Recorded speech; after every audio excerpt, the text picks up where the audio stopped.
Assalamualaikum warahmatullahi wabarakatuh. Perkenalkan, nama saya Hairunisa dengan nomor NIM 210810639 dari Tadris Biologi A. Di sini saya akan menjelaskan mengenai sistem pencernaan manusia dalam mata kuliah multimedia pembelajaran biologi.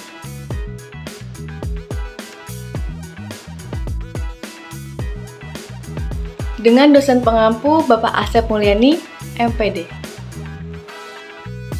Oke, pembelajaran hari ini mengenai tentang sistem pencernaan manusia. Apakah sudah mengetahui apa itu sistem pencernaan manusia? Jadi, sistem pencernaan manusia ini merupakan sebuah sistem atau sebuah proses di mana terjadi sebuah pengolahan makanan menjadi zat-zat makanan yang diserap oleh darah dan sisa makanannya akan dibuang keluar dari tubuh. Ada berapa sih sistem pencernaan pada manusia ini mekanismenya? Jadi, sistem pencernaan pada manusia ini terdapat dua mekanisme. Yang pertama yaitu mekanisme secara kimiawi dan yang kedua itu secara mekanis. Di mana proses pencernaan makanan secara kimiawi ini dilakukan dan dibantu oleh enzim-enzim yang ada di dalam tubuh. Seperti enzim tialin, enzim amilase dan juga enzim maltase. Sedangkan pada proses pencernaan makanan secara mekanik dilakukan oleh bantuan gigi. Nah, di dalam proses pencernaan makanan ini dapat melalui beberapa proses. Proses tersebut antara lain, yang pertama itu ada proses ingesti. Proses ingesti ini merupakan sebuah proses di mana masuknya makanan ke dalam mulut. Kemudian yang kedua itu ada pemotongan dan penggilingan makanan, merupakan sebuah proses yang dilakukan dengan secara mekanis oleh gigi yang dibantu oleh dengan saliva. Kemudian yang ketiga itu ada peristalitik, di mana proses itu merupakan sebuah gerakan gelombang kontraksi otot polos involuntar atau tak sadar yang menggerakkan makanan sehingga makanan tersebut tertelan dan masuk ke dalam saluran pencernaan. Jadi makanan itu masuk kemudian tertelan di sistem pencernaan. Kemudian ada proses digesti. Nah, proses digesti ini merupakan hidrolisis kimia yang mengurai molekul besar menjadi kecil sehingga dapat mudah diabsorpsi oleh darah. Kemudian yang kelima itu ada proses absorpsi, di mana dia merupakan sebuah proses pergerakan produk akhir pencernaan dari lumen saluran pencernaan ke dalam sirkulasi darah dan limfa untuk digunakan oleh sel-sel tubuh. Kemudian proses yang terakhir itu ada proses defekasi atau merupakan sebuah proses eliminasi zat-zat sisa yang tidak tercerna dalam bentuk kotoran atau feses dari saluran pencernaan keluar tubuh. Jadi proses defekasi ini merupakan sebuah proses akhir pada sistem pencernaan, di mana apabila zat-zat makanan tersebut tidak dicerna oleh tubuh, maka zat-zat makanan tersebut akan keluar kembali dalam bentuk kotoran atau feses melalui anus atau organ sistem pencernaan yang paling akhir, sehingga akan keluar dari tubuh. Oke, dalam sistem pencernaan ini terdapat ada organ-organ dalam tubuh manusia yang membantu dalam proses pencernaan makanan dalam tubuh manusia. Proses pencernaan itu memerlukan organ-organ di dalamnya yang membantu sistem pencernaan tersebut. Organ itu terdiri dari berbagai macam organ sehingga makanan dapat terurai di dalam tubuh manusia. Organ sistem pencernaan itu meliputi yang pertama itu ada mulut.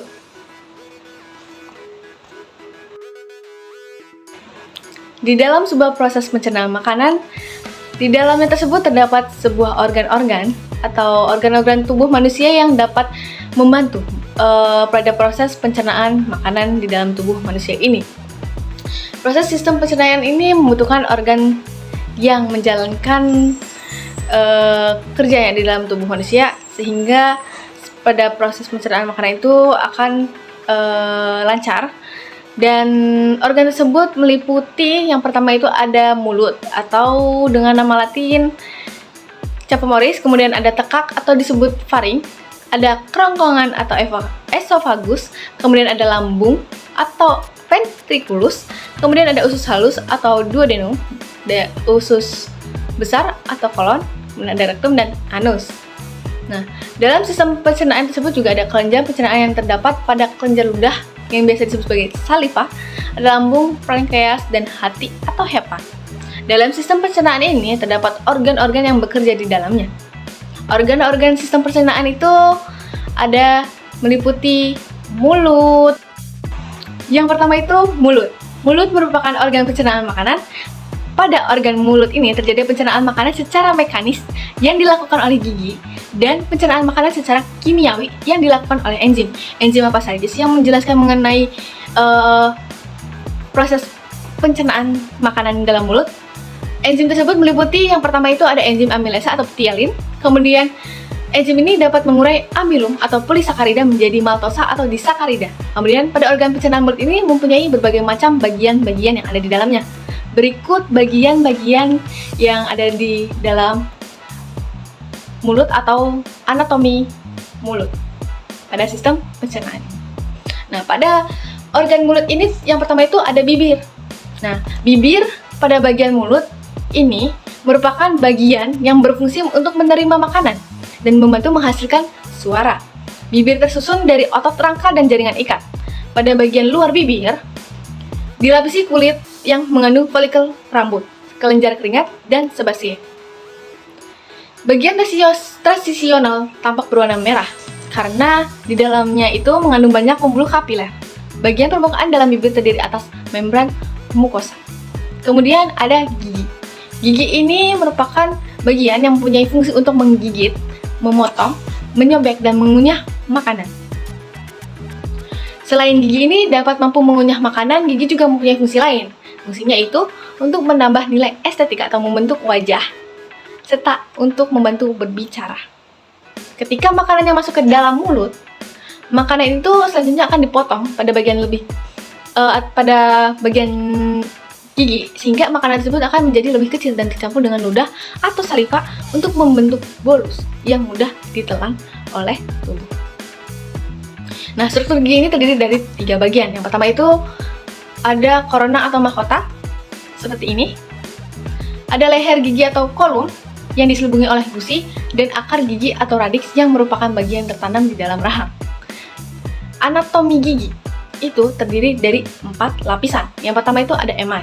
Emal ini merupakan lapisan keras yang berwarna putih yang menutupi permukaan gigi yang berfungsi sebagai pelindung. Tetapi dalam tererosi oleh enzim dan asam yang diproduksi bakteri mulut sehingga menyebabkan karies gigi.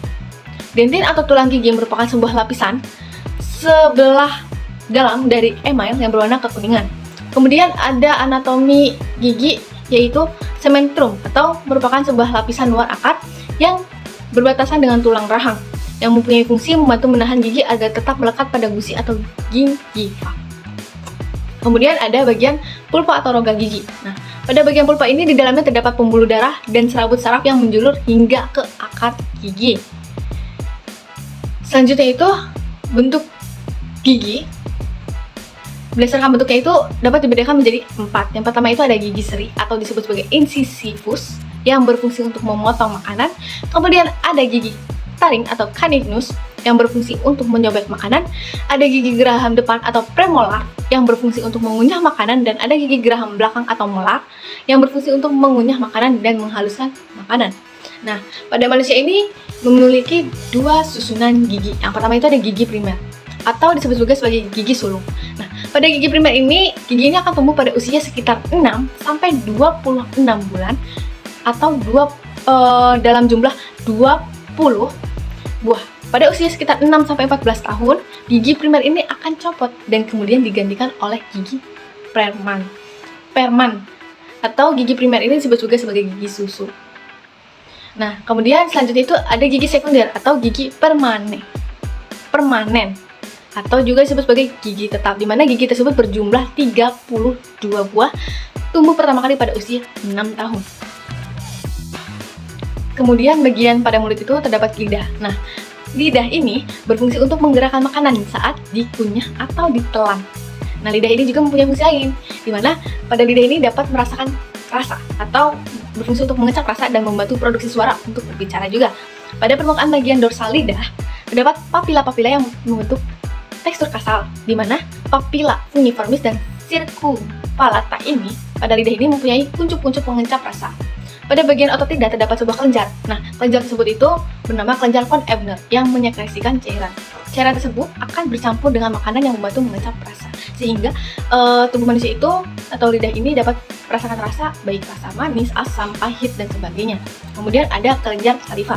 Kelenjar saliva ini berada di dalam mulut. Di dalam mulut ini terdapat 3 pasang kelenjar saliva, yaitu antara lain yang pertama itu ada kelenjar parotid atau kelenjar ludah terbesar yang letaknya itu berada agak ke bawah di depan telinga. Kemudian ada kelenjar submandibula, di mana kelenjar ini letaknya berada di rahang bawah. Selanjutnya yaitu ada kelenjar saliva. Kelenjar saliva ini merupakan kelenjar yang ada di bagian mulut.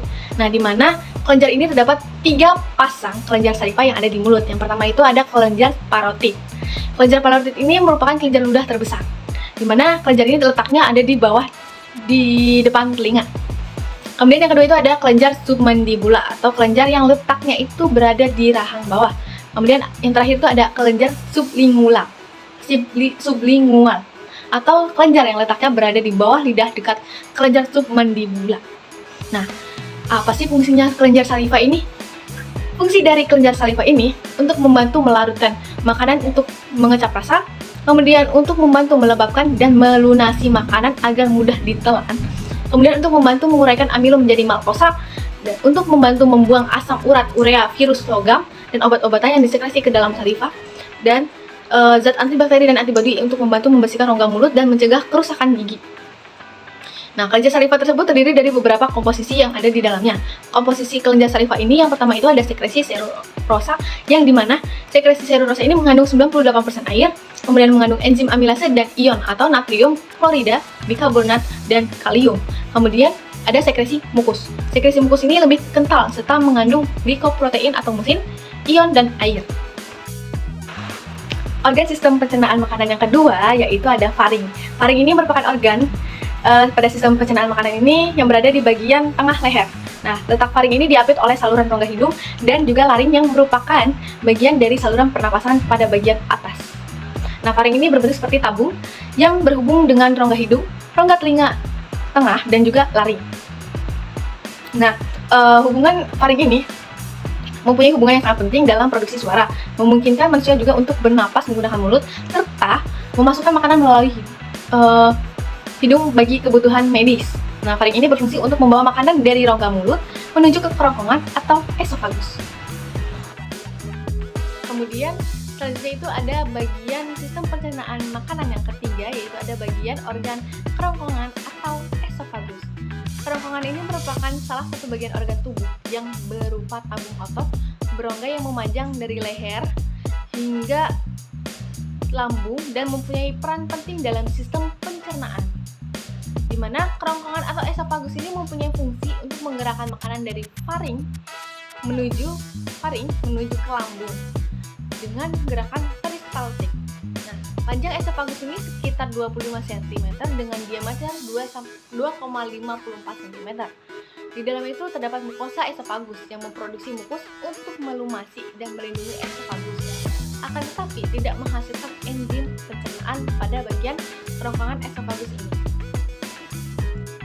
Organ sistem pencernaan selanjutnya itu setelah dari faring, kemudian dari esofagus, makanan itu akan selanjutnya diolah pada organ sistem pencernaan makanan di lambung. Atau organ selanjutnya itu lambung atau disebut juga sebagai ventriculus. Nah, lambung ini merupakan sebuah organ pencernaan makanan yang berupa organ tubuh yang berada di bagian perut. Nah, lambung ini mempunyai bentuk seperti huruf J, di mana lambung ini terletak di bagian rongga perut, bagian atas sebelah kiri, di bawah diafragma. Lambung ini terbagi menjadi 4 bagian, yaitu yang pertama itu ada kardia. Nah, pada kardia ini berbatasan dengan esofagus oleh otot sphincter esofageal. Kemudian ada bagian fundus. Pada bagian fundus ini bagian yang memula terletak di atas sebelah kiri. Kemudian ada badan. Badan ini merupakan bagian terbesar dalam lambung yang terletak di bawah fundus. Dan ada pylorus, merupakan bagian bawah yang menyempit berbatasan dengan usus halus oleh otot sphinx pylorus. Nah, organ lambung ini tersusun dari 3 lapisan otot polos. Lambung terdapat sebuah kelenjar lambung. Kelenjar lambung ini akan menghasilkan 2-3 liter lambung atau 2-3 liter cairan lambung atau disebut juga sebagai gastric juice yang mengandung enzim pencernaan, asam klorida, mukus, garam-garam, dan juga air di dalamnya.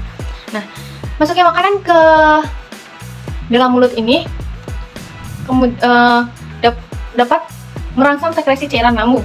Makanan yang masuk ke dalam lambung menjadi senyawa, kemudian penyangga atau buffering yang meningkatkan pH dan sekresi. Akan tetapi jika ada makanan dalam lambung di antara jam makan, pH lambung itu rendah dan sekresi terbatas.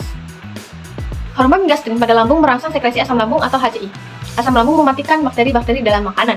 Dan lambung ini merupakan organ yang dapat menyimpan makanan. Nah, organ lambung dapat menyimpan makanan sekitar 2-5 jam. Fungsi lambung ini digunakan untuk yang pertama, untuk membantu menyimpan makanan selama 1, 2, 3, 4, sampai 5 jam di dalam lambung. Makanan akan bercampur dengan getah lambung dan dicerna secara kimiawi. Kemudian, untuk membantu memproduksi kimus atau massa homogen setengah cair yang asamnya tinggi dan mendorongnya ke duodenum dengan gerakan peristaltik atau mendorongnya ke usus halus. Kemudian untuk membantu memproduksi mukus untuk melindungi lambung terhadap aksi pencernaan, kemudian terhadap glikoprotein dan vitamin B12 dari makanan kadar yang dicerna. Kemudian lambung ini berfungsi untuk membantu pencernaan protein. Di dalam lambung ini terdapat proses pencernaan secara kimiawi di dalamnya. Yang pertama itu ada pencernaan protein. Nah, pada pencernaan protein ini terdapat pepsinogen, yang dimana pepsinogen ini disekresi oleh sel utama, diubah menjadi pepsin oleh asam klorida dan dihasilkan oleh sel parietal. Kemudian, pepsin hanya dapat bekerja pada pH di bawah 5. Pepsin ini merupakan enzim proteolitik yang menghidrolisis protein menjadi polipeptida, fruktosa, dan pepton. Kemudian ada renin. Nah, renin ini diproduksi oleh lambung bayi, berfungsi untuk mengkoagulasi protein susu atau kasinogen menjadi kasein yang tidak larut. Nah, enzim ini sangat penting untuk mencerna ASI atau susu ibu. Kemudian ada pencernaan lemak. Nah, pencernaan lemak ini ada lipase lambung. Lipase lambung ini disekresi oleh sel utama yang menghidrolisis lemak susu menjadi asam lemak dan gliserol. Akan tetapi aktivitasnya itu terbatas dalam kadar pH rendah. Kemudian ada sistem pencernaan karbohidrat di dalam lambung. Nah, pada pencernaan karbohidrat ini terdapat enzim amilase dan enzim amilase ini terdapat di dalam saliva yang terbawa bersama bolus. Akan tetap bekerja dalam lambung. Lambung tidak memproduksi enzim pencernaan karbohidrat. Kemudian ada pankreas, hati, dan empedu. Pankreas ini terletak horizontal di dalam belakang bawah lambung. Pankreas tersusun dari sel-sel eksokrin yang menghasilkan enzim-enzim pencernaan, serta sel-sel endokrin atau sel-sel ini yang menghasilkan hormon insulin dan glukagon. Nah, insulin ini mempunyai fungsi. Fungsinya itu untuk apa? Fungsinya itu untuk mengatur penyerapan glukosa darah untuk disimpan sebagai glikogen. Glukagon ini berfungsi mengatur metabolisme gula darah. Sekresi enzim disalurkan ke duodenum. Kemudian, enzim pencernaan yang dihasilkan pankreas ini berfungsi untuk karbohidrat, protein, dan lemak. Nah, enzim-enzim pankreas itu apa saja? Enzim-enzim pankreas ini yang pertama itu ada trypsinogen. Nah, trypsinogen ini diaktifkan oleh hemtekosinase atau dihasilkan oleh usus halus menjadi trypsin. Nah, trypsin ini berfungsi untuk memecah protein dan pelitopeptida besar menjadi peptida yang lebih kecil. Kemudian ada chymotrypsin yang mempunyai fungsi yang sama sebagai dengan trypsin untuk memecah protein. Kemudian ada lipase untuk menghidrolisis lemak menjadi asam lemak dan gliserol, dan kemudian ada amilase. Nah, amilase ini untuk menghidrolisis zat tepung menjadi disakarida, maltosa, sukrosa, dan laktosa. Dan ada karboksipeptidase, aminooksidase, dan deptidase berfungsi melanjutkan pencernaan protein menjadi asam amino bebas. Kemudian ada organ hati. Organ hati ini mempunyai fungsi pada sistem pencernaan yang sangat penting, di mana sistem organ pencernaan ini mempunyai fungsi untuk membantu menyekresikan empedu untuk mengemulsikan dan mengabsorpsi lemak. Kemudian untuk membantu mempertahankan menyimpan gula, hemostasis gula darah, untuk membantu menyimpan gula darah dalam bentuk glikogen dan mengubahnya kembali menjadi glukosa jika diperlukan, untuk membantu mensintesis lemak dari karbohidrat dan protein serta mengatur penyimpanan maupun pemakaian lemak dan produksi panas dari aktivitas kimia dalam hati, terutama ketika saat tidur. Selanjutnya ada bagian empedu, di mana bagian empedu ini merupakan bagian kantong berupa seperti terong bentukannya itu, yang berukuran sekitar 8-10 cm, di mana empedu ini berwarna hijau dan terdapat pada letaknya itu di bawah lobus kanan hati. Empedu ini mempunyai fungsi yang sangat penting di dalam sistem pencernaan. Nah, empedu ini mempunyai fungsi untuk menyimpan cairan empedu yang disekresikan oleh sel-sel hati dengan kapasitas total sekitar 30-60 ml. Nah, cairan empedu ini bersifat alkali, terdiri atas air, garam empedu, pigmen empedu, kolesterol, musin, dan zat lainnya. Pada empedu ini terdapat garam empedu yang berfungsi sebagai untuk mengemulsikan lemak. Nah, kerja enzim lipase dalam memecah lemak dan membantu absorpsi hasil pencernaan lemak, gliserin, dan asam lemak. Kemudian pigmen empedu disalurkan ke usus halus, sebagian berubah menjadi sterkobilin yang mewarnai feses, sebagian lainnya itu diabsorpsi kembali oleh aliran darah dan berubah menjadi urobilin yang mewarnai urin. Selanjutnya itu ada organ usus halus atau intestinum. Tuh. Nah, usus halus ini merupakan sebuah organ pada sistem pencernaan di mana organ ini itu mempunyai peran yang sangat penting. Usus halus ini mempunyai fungsi sebagai organ yang berperan dalam proses penyerapan energi dari makanan dan juga dari minuman. Organ usus halus ini merupakan bagian yang terpanjang dari saluran pencernaan yang berada di antara bagian bawah lambung. usus halus berbentuk tabung yang terletak di antara lambung dan usus besar. Nah, usus halus ini mempunyai diameter sekitar 2,5 cm dan panjangnya sekitar 3-5 meter. Usus halus terdiri atas 3 bagian, yaitu yang pertama itu ada usus 12 jari atau duodenum. Nah, duodenum ini memiliki panjang sekitar 25-35 cm atau 30 cm. Kemudian ada usus kosong atau jejunum. Nah, jejunum ini mempunyai panjang sekitar 1-1,5 meter. Dan ada usus penyerap atau ileum yang panjangnya 2-2,5 meter. Nah, pada usus halus ini mempunyai struktur usus, di mana di dalam struktur usus halus ini mempunyai banyak jonjot atau jonjot usus atau fili yang berfungsi memperluas permukaan penyerapan sehingga makanan dapat terserap dengan sempurna di dalamnya. Setiap jonjot usus mengandung jaring-jaring kapiler dan pembuluh limfa atau lakteal. Nah, pada duodenum terdapat muara saluran dari pankreas dan empedu. Pada usus halus terjadi gerak peristaltik dari kontraksi ritmik, otot polos, longitudinal, dan sirkuler yang menggerakkan kimus atau bubur usus ke arah bawah sepanjang saluran. Nah, usus ini berfungsi untuk mencerna makanan secara kimiawi dengan enzim-enzim yang berasal dari kelenjar susu, dari pankreas, dan empedu yang dihasilkan oleh hati. Kemudian, di dalam usus ini terjadi sebuah proses absorpsi. Prosesnya itu bagaimana? Prosesnya itu seperti ini. Proses absorpsi ini terbagi menjadi beberapa jenis. Yang pertama itu ada absorpsi karbohidrat. Pada absorpsi karbohidrat ini, absorpsi glukosa terjadi bersamaan dengan transport aktif ion natrium atau kontransport. Kemudian fruktosa transport melalui difusi dipermudah, dan ada monosakarida lainnya dapat diabsorpsi melalui difusi sederhana. Kemudian ada absorpsi protein, di mana absorpsi protein ini merupakan asam amino masuk ke dalam sel usus halus melalui proses transport aktif. Kemudian ada absorpsi lemak. Pada absorpsi lemak ini, asam lemak dan gliserol masuk ke dalam sel usus melalui difusi. Molekul asam lemak yang berukuran kecil atau berantai karbon pendek bergerak ke dalam kapiler pilus, sedangkan molekul asam lemak yang berukuran besar atau yang berantai panjang ini dan gliserol ini akan membentuk kilomikron masuk ke lakteal menuju ke sistem limfa dan sirkulasi sistematik. Kemudian ada absorpsi air, elektrolit, dan vitamin, di mana air ini diabsorpsi secara pasif melalui osmosis. Kemudian ada vitamin larut air seperti vitamin C dan vitamin B, kemudian diabsorpsi melalui difusi. Lalu vitamin larut lemak, vitamin A, vitamin D, vitamin E, dan vitamin K diabsorpsi bersama lemak. Kemudian pada absorpsi ini terjadi absorpsi kalsium sesuai dengan asupan makanan dan kebutuhan tubuh yang diatur oleh hormon paratiroid dan vitamin D di dalamnya. Kemudian ada zat besi terikat oleh globulin. Kemudian ada usus besar atau kolon. Usus besar ini merupakan organ bagian akhir dari saluran sistem pencernaan, di mana usus besar ini disebut juga sebagai kolon atau bagian akhir dari saluran pencernaan. Usus besar ini berbentuk seperti tabung U yang terbuat dari otot. Letaknya itu di sekitar di bawah perut. Usus besar ini meliputi usus besar, rektum, dan juga anus di dalamnya. Bagian-bagian tersebut merupakan satu saluran panjang yang berlanjut dari usus kecil saat makan ketika mendekati akhir perjalanan melalui sistem pencernaan.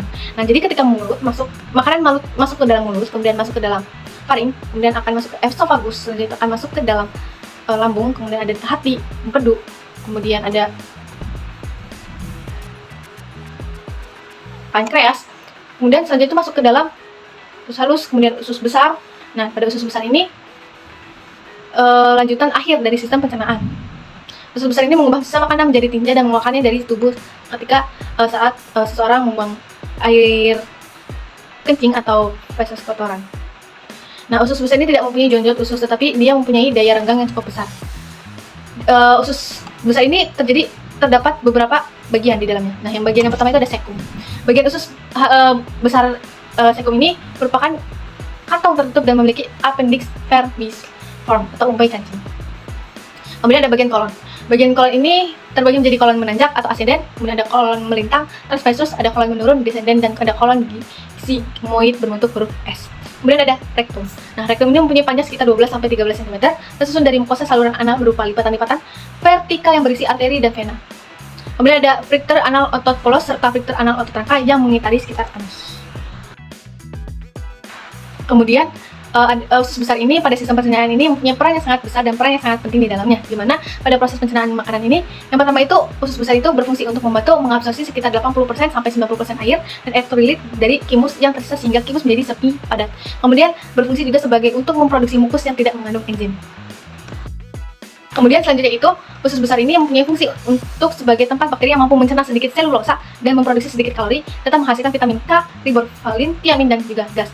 Dan kolon atau usus besar ini juga berfungsi atau berperan penting dalam mengeluarkan zat sisa berupa feses. Umumnya ini feses ini berwarna coklat yang berasal dari pigmen empedu dan mempunyai bau yang berasal dari kerja bakteri di dalamnya. Sekian mengenai pemaparan materi mengenai sistem pencernaan makanan pada manusia. Kurangnya mohon maaf. Wassalamualaikum warahmatullahi wabarakatuh.